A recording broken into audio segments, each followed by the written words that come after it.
you are new to my channel, do subscribe it and make sure to hit the bell icon so that you would not miss any of my upcoming videos.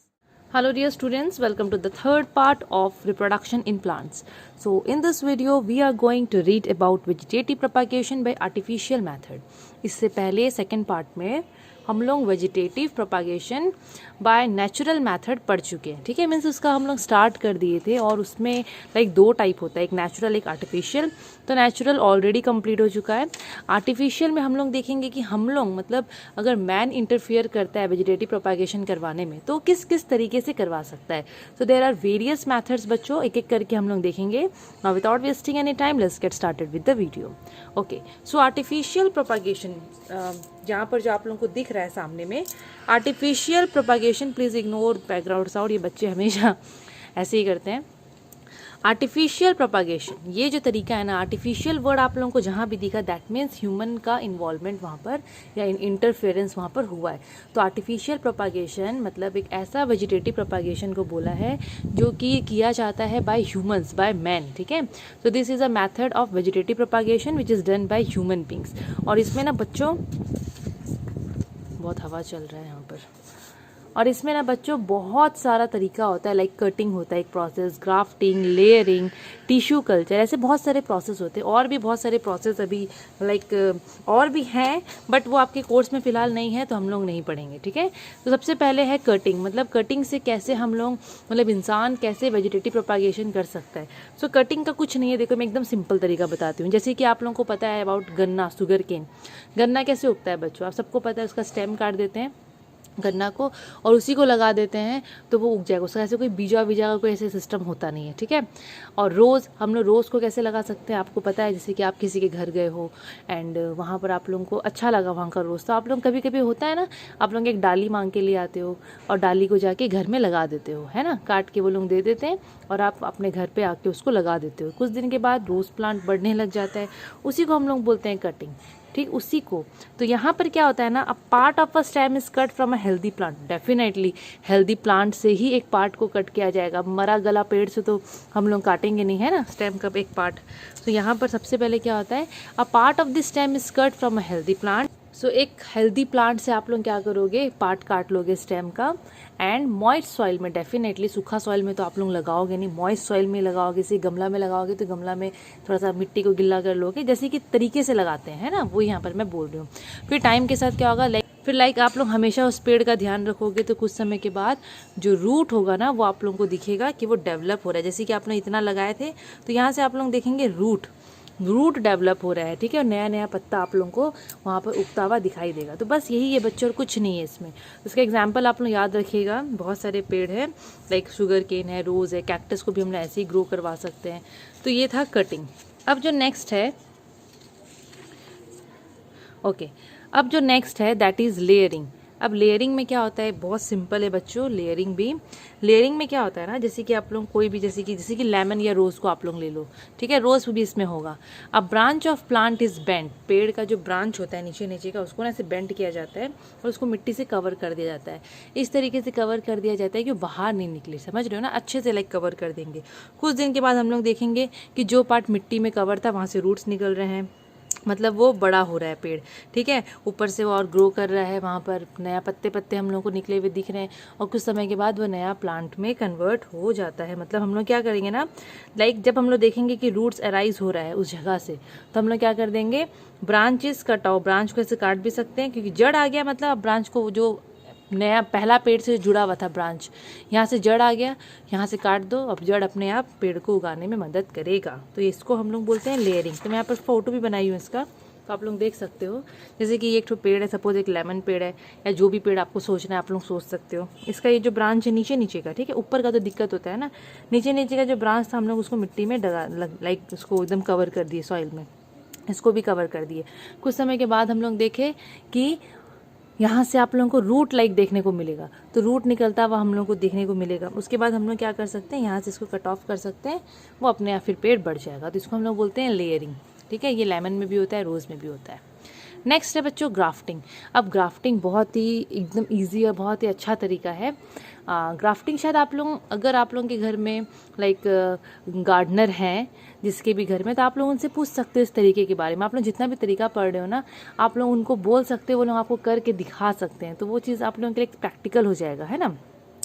Grafting देखो बच्चों क्या होता है, grafting में ना दो चीज़ होता है, एक होता है सायन, एक होता है स्टॉक। ये दो नाम आप लोगों को याद रखना है। यहाँ पर क्या है ना, दो अलग अलग पेड़ इन्वॉल्व होते हैं, दो डिफरेंट प्लांट है। जैसे कि आप यहाँ एक तरफ से ये हाइब्रिडाइजेशन ही हो रहा है, हाइब्रिड वाला पेड़ उग रहा है। कैसे देखो, मतलब एक तरफ से कैसे, जैसे कि आप लोग सोच लिए कि हम लोगों को दो अलग अलग क्वालिटी वाले पेड़ को मिला के एक पर्टिकुलर पेड़ उगाना है, ठीक है। तो आप लोग अपने हिसाब से अलग अलग प्लांट, अच्छा टाइप का प्लांट, जैसे कि एक पेड़ एकदम लंबा सा है, दूसरा में अच्छे फूल उग रहे हैं बेस्ट क्वालिटी के, ठीक है। तो आप लोग क्या करोगे, दोनों पेड़ से, मतलब दोनों पेड़ का मिक्स करके आप लोगों को एक पेड़ उगाना है, समझ रहे हो ना। तो यहाँ पर क्या है ना, हम लोग दो डिफरेंट प्लांट्स को चूज़ करते हैं, दोनों को कंबाइन करते हैं ताकि एक सुपीरियर क्वालिटी का, अच्छा क्वालिटी का पेड़ हम लोग उगा सके। A stem cutting scion is attached and tied to the root stem called stalk। जैसे कि सपोज ये वाला पेड़ पहले से जड़ में लगा हुआ है, आप लोग ये पेड़ को सिलेक्ट किए, तो आप लोग क्या करोगे, उसका ऊपर से इस टाइप से काट लोगे। ये पेड़ ऑलरेडी ज़मीन में जड़ में लगा हुआ है, तो इसको हम लोग बोलेंगे स्टॉक। क्या बोलेंगे, स्टॉक। फिर आप लोगों के दूसरा प्लांट चूज़ किए, आप लोग बोलोगे नहीं मैं ये वाला प्लांट, क्योंकि यहाँ पर दो पेड़ चूज़ करना है, तो एक तो हो गया वो पेड़ जिसको आप चूज़ किए ज़मीन में पहले से लगा हुआ है, दूसरा आप लोग लाइक दूसरा कोई पेड़ चूज़ किए, तो आप लोग उसको काट के लेके आओगे, उसका कोई पार्ट जो है स्टेम का वो काट के आप लोगों को लेके आना है, ठीक है। उसको हम लोग बोलेंगे सायन। क्या बोलेंगे हम लोग उसको, सायन। तो स्टेम कटिंग जो कि आप लोग दूसरा पेड़ का चूज़ करके काट के लेके आए हो, उसको हम लोग बोलते हैं सायन। और ऑलरेडी जो ज़मीन पे लगा हुआ है उसको हम लोग बोलेंगे स्टॉक। तो उसको भी यहाँ से काट दोगे और सायन वाला को काट के आप लोग लेके आओगे। उसके बाद दोनों को यहाँ पर अच्छे से हम लोग क्या करते हैं ना, टाई कर देते हैं, बांध देते हैं एकदम अच्छे से। आप लोग बच्चों बुक में देखो, आप लोगों को प्रॉपरली दिखेगा, या फिर आप लोग गूगल भी कर सकते हो। मैं भी यहाँ बनाई हूँ अपने तरीके से, थोड़ा ठीक तो दिख रहा है, बट इफ़ आप लोगों को समझ में नहीं आ रहा है ना, तो आप लोग बुक या फिर लाइक गूगल भी कर सकते हो, ठीक है। तो यहाँ पर दोनों को हम लोग बांध देंगे। कुछ समय के बाद ना बच्चों, यहाँ पर जो बहुत जल्दी एक्टिव सेल डिवीज़न होता है, बहुत जल्दी एकदम रैपिड सेल डिवीज़न होता है, जिसकी वजह से ये लोग एकदम मर्ज हो जाएंगे। मतलब ये जो दो पार्ट अलग अलग थे जिसको हम बांधे थे, कुछ समय के बाद ये लोग अपने आप एकदम मिक्स हो जाएंगे, बिकॉज सेल डिवीज़न होगा तो बंध जाएंगे, और बस नया पेड़ फिर मतलब आराम से ग्रो करेगा और हम लोग को कोई दिक्कत नहीं होगा।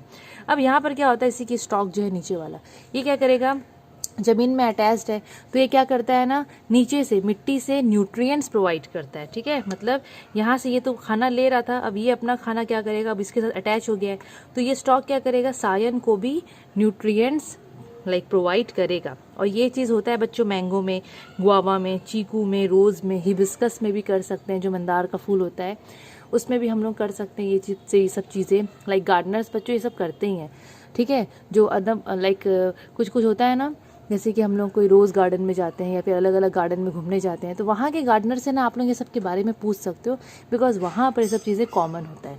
एग्जाम्पल्स आप लोग याद रखना। अब नेक्स्ट है टिश्यू कल्चर। नेक्स्ट है बच्चों टिश्यू कल्चर। टिश्यू कल्चर का मतलब होता है एक छोटा सा पेड़ का पार्ट से ना पूरा बड़ा न्यू प्लांट उगा देना, उसको हम लोग एक्चुअल में बोलते हैं टिश्यू कल्चर। टिश्यू कल्चर एक प्रोसेस है जिसमें न्यू प्लांट को हम लोग ग्रो करते हैं लैब में। और वहाँ पर ऐसा नहीं कि लैब में आप लोग गमला लेके जाके पेड़ लगा दिए और लैब में उगा रहे हो, ऐसा नहीं होता है। वहाँ पर अलग अलग मीडियम, अलग अलग न्यूट्रिएंट्स देना पड़ता है, अलग अलग केमिकल यूज़ होता है प्लांट को उगाने के लिए। तो वही हम लोग देखेंगे कि इसमें होता क्या है टिश्यू कल्चर। हाँ देखो बच्चों, यहाँ पर क्या होता है टिश्यू कल्चर में, सबसे पहले याद रखना है कि न्यू प्लांट को लैब में उगाया जाता है। सबसे पहले जो भी growing tip of the plant, जैसे कि आपको आम का पेड़ उगाना है, एग्जाम्पल मैं दे रही हूँ, तो आप लोग जो ग्रोइंग टिप होगा ना आम का पेड़ का ऊपर का पार्ट, उसको हम लोग छोटा सा पीस काट के ले लेंगे। So small pieces taken from the growing tip of a plant, जो आप लोगों को यहाँ पर लिखा हुआ दिख रहा है, ये बुक का ही है बच्चों। देखो मैं कुछ चेंजेस नहीं की हूँ, बिकॉज नया चीज़ है तो आप लोगों को एज इट इज समझना भी इंपॉर्टेंट है ना। Small piece is taken from the growing tip of the plant, जो प्लांट का जो ग्रोइंग टिप है, जैसे कि ये पेड़ ग्रो कर रहा है, तो पेड़ का जो ग्रोइंग टिप होता है ना, जैसे ब्रांच है, ब्रांच का जो ऊपर वाला टिप है उसको हम लोग बोलेंगे ग्रोइंग टिप, जो ऊपर में, बिकॉज वहाँ सेल डिवीजन बहुत ज़्यादा रैपिड होता है, ठीक है, इसीलिए वहीं का पार्ट को लेंगे, उसको हम लोग काट के ले लेंगे। This tissue is placed in a suitable medium. फिर हम लोग क्या करेंगे, जैसे कि उसमें तो सेल भी है, टिश्यू भी है, तो साइंटिस्ट लोग मतलब वो जो भी रहते हैं वो लोग क्या करते हैं, लैब में उस टिश्यू को वो लोग एक सुटेबल मीडियम, मतलब एक केमिकल कुछ डालते हैं सुटेबल मीडियम, उसमें वो लोग प्लेस करते हैं, वहाँ पर फिर वो अलग अलग तरीके से ग्रो करता है। ठीक है, वो टिश्यू फिर ग्रो करेगा into an unorganised mass of cells को कैलस बोलेंगे। मतलब वो टिश्यू वहाँ पर ग्रो करेगा। टिश्यू वहाँ पर जब ग्रो करता है ना, तो उसमें बहुत सारा और भी नया नया सेल्स बनता है। ठीक है, बिकॉज अलग अलग सेल तो बनेंगे, न्यू न्यू सेल बन रहे हैं, हम लोग ग्रो करवा रहे हैं। ग्रो कराना मतलब सेल और फॉर्म होना। अनऑर्गेनाइज्ड मास ऑफ सेल बनता है वहाँ पर। अनऑर्गेनाइज्ड मतलब ऐसी, मतलब एकदम गुच्छा में सब सेल बनता है, जिसको हम लोग बोलते हैं कैलस। क्या बोलते हैं हम लोग? कैलस। फिर वो जो कैलस है उसका थोड़ा सा पार्ट को हम लोग दूसरा मीडियम में रखते हैं जिसमें हॉर्मोन्स होता है, और वो हॉर्मोन्स ऐसे हॉर्मोन्स होते हैं जो कि पेड़ को और ग्रो करने में मदद करेगा, जैसे कि और सेल डिफ्रेंशिएशन हो, और ज़्यादा प्लांटलेट्स फॉर्म हो, मतलब छोटा से बड़ा पेड़ फॉर्म हो। ये ग्रो करने के लिए हम लोग अलग से वहाँ पर हॉर्मोन्स रखते हैं। फिर जब वहाँ पर छोटा सा प्लांटलेट उग जाता है, छोटा सा प्लांटलेट उस मीडियम में, फिर उसको हम लोग मिट्टी में ट्रांसफ़र कर सकते हैं। फिर मिट्टी में तो अपने आप उगेगा। तो बोलने का मतलब यही है, टिश्यू कल्चर में जो भी प्लांट को आप चूज़ कर रहे हो उसका ग्रोइंग टिप को हम लोग काटेंगे, फिर उसको सुटेबल मीडियम में लैब में, जैसे कि एक होता है वहाँ पर हम लोग सुटेबल मीडियम में कुछ कुछ केमिकल डालेंगे ताकि वो ग्रो करे। वो ग्रो करेगा तो वहाँ पर बहुत ज़्यादा अनऑर्गेनाइज्ड मास ऑफ सेल, जिसको कैलस बोलते हैं, वो फॉर्म होगा। उसके बाद वो जो कैलस है उसको हम लोग क्या करेंगे, उसका थोड़ा सा पार्ट लेके दूसरा मीडियम में डालेंगे, ऐसा मीडियम में जिसमें हॉर्मोन्स होता है, और वो हॉर्मोन्स उस कैलस को पेड़ में बनने में कन्वर्ट करता है। मतलब वहाँ पर सेल डिफ्रेंशिएशन होके छोटा सा प्लांटलेट अपने आप बन जाता है। फिर उस प्लांटलेट को हम लोग आराम से मिट्टी में डाल के अब छोड़ सकते हैं, तो वो अपने आप ग्रो हो जाएगा। तो ये सब किस में होता है बच्चों? पाइन में होता है, बनाना में होता है, पाम में होता है, rubber tree, orchids, tomato, asparagus, मतलब बहुत सारी चीज़ें, बहुत सारे प्लांट्स हैं जिसको हम लोग इस तरीके से ग्रो कर सकते हैं। तो ये था आर्टिफिशियल मेथड जो इंसान इन्वॉल्व होता है, ह्यूमन बींग्स, जिसको वेजिटेटिव प्रोपागेशन में मदद करवाते हैं। ह्यूमन बींग्स के जरिए इस टाइप से वेजिटेटिव प्रोपागेशन हो सकता है। अब इसका एडवांटेज क्या है? देखो बच्चे, बहुत फ़ायदा है वेजिटेटिव प्रोपागेशन का ना, बहुत ज़्यादा फ़ायदा है। क्या फ़ायदा है कि इसमें ना जो प्लांट्स उगाते हैं हम लोग, वो लोग बहुत स्पीड उग जाते हैं। वरना अगर आप लोग एज़ कम्पेयर टू सीड देखोगे, बीजा से अगर देखोगे प्लांट उगने का स्पीड, तो उसमें बहुत टाइम लगता है। लेकिन वेजिटेटिव प्रोपागेशन, जैसे कि हमने ये सब पढ़े, कटिंग पढ़े, ग्राफ्टिंग पढ़े, फिर आगे में हम लोग लेयरिंग और भी बहुत सारी चीज़ें पढ़े थे, नेचुरल और आपका मैनमेड तरीका। ये सबसे क्या होता है ना, मेनली प्लांट्स का जो ग्रोथ रेट है वो बहुत स्पीड होता है। ठीक है, और इसमें प्लांट्स लोग में फूल भी जल्दी लगते हैं एज़ कम्पेयर टू वो प्लांट जो कि बीजा से उगते हैं। ठीक है, तो उसमें भी लगेंगे सीड, लेकिन उसमें भी लगेंगे फ्लावर, लेकिन जो सीड से उगते हैं पेड़, उसमें फ्लावर आने में काफ़ी टाइम लग जाता है। बट वेजिटेटिव प्रोपागेशन के थ्रू जब हम लोग पेड़ उगाते हैं तो फ्लावर उगने में टाइम उतना नहीं लगता है। यहाँ पर new plants produced can survive even in unfavourable condition. जो नया पेड़ उगते हैं वो लोग अनफेवरेबल कंडीशन में भी सर्वाइव कर सकते हैं। ऐसा कंडीशन जो उनको सूट नहीं कर रहा है फिर भी सर्वाइव कर सकते हैं। एंड न्यू प्लांट्स जो होते हैं वो एग्जैक्टली अपने पेरेंट प्लांट जैसे ही दिखते हैं, इसमें ऐसा होता है। ठीक है, एंड ये जो मेथड है इसको हम लोग सीडलेस प्लांट, ऐसे प्लांट जिनमें बीजा नहीं होता, हम लोग वो प्लांट को उगाने के लिए ये तरीका यूज़ कर सकते हैं। जैसे कि बनाना, ग्रेप, शुगर केन, तो वो सब में तो बीज बिल्कुल नहीं होते हैं, तो हम लोग वो सब प्लांट्स को वेजिटेटिव प्रोपागेशन के थ्रू उगा सकते हैं। Next is disadvantages of vegetative propagation. Disadvantage का मतलब होता है बच्चों डीमेरिट्स। वेजिटेटिव प्रोपागेशन का एडवांटेजेस तो हम लोग, फायदा तो हम लोग देख लिए, बट इसका डीमेरिट्स क्या है, डिसएडवांटेज क्या है? देखो, हमेशा हर चीज़ का फायदा तो होता नहीं, नुकसान भी होता है ना, प्रोज एंड कॉन्स दोनों होते हैं। अब देखते हैं हम लोग डिसएडवांटेजेस, ये सब बहुत इंपॉर्टेंट है, एग्जाम में आता है। तो यहाँ पर बच्चों देखो, जितने भी नए नए हम लोग पेड़ उगाते हैं सब एक जैसे रहते हैं, एक जैसे पेरेंट्स से भी पूरा मैच करते हैं। तो अगर एक को कोई बीमारी होगा ना तो सबको हो जाएगा, सारे खत्म हो जाएंगे एक बार में, पूरा एंटायर क्रॉप डिस्ट्रॉय हो सकता है, ये होता है। एक और डिसएडवांटेज ऑफ वेजिटेटिव रिप्रोडक्शन और प्रोपागेशन इज दैट यहाँ पर with the passage of time, time के साथ क्या होता है ना, जैसे कि हम लोग न्यू प्लांट्स ग्रो कर रहे हैं, बट टाइम के साथ हम लोग देखेंगे कि जो न्यू प्लांट्स होते हैं they lose their vigour. Vigour का मतलब होता है बच्चों physical strength and good health.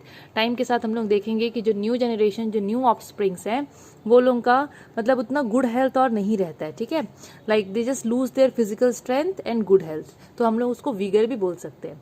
Then last but not the least, there are chances of overcrowding as there is no dispersal. Vegetative propagation का एक और ये डिसएडवांटेज है कि यहाँ पर ना ओवर क्राउडिंग का बहुत रिस्क होता है। मतलब एक ही जगह में ना बच्चों बहुत सारे प्लांट्स उग जाते हैं, तो ओवर क्राउडिंग की वजह से दे जस्ट फाइट फॉर, मतलब उनके बीच में कंपटीशन रहता है सनलाइट के लिए, खाना के लिए, न्यूट्रिएंट्स, वाटर। आप लोग पढ़े हो डिस्पर्सल नहीं होने से क्या क्या दिक्कत हो सकता है, तो यहाँ पर वही चीज़ होता है। तो ये वीडियो को हम लोग यहीं पर एंड करते हैं। Next part, that is part 4 में, हाँ पार्ट 4 में हम लोग पढ़ेंगे about sexual reproduction in plants. तो अगर आप लोगों को अभी तक जितना भी मैं पढ़ाई हूँ, कुछ भी अगर डाउट होगा तो you can ask me in the comment section, I would try to clear your doubts. अगर आप लोगों को वीडियो अच्छा लगा हो तो लाइक शेयर सब्सक्राइब जरूर से कीजिएगा बच्चों। Thank you.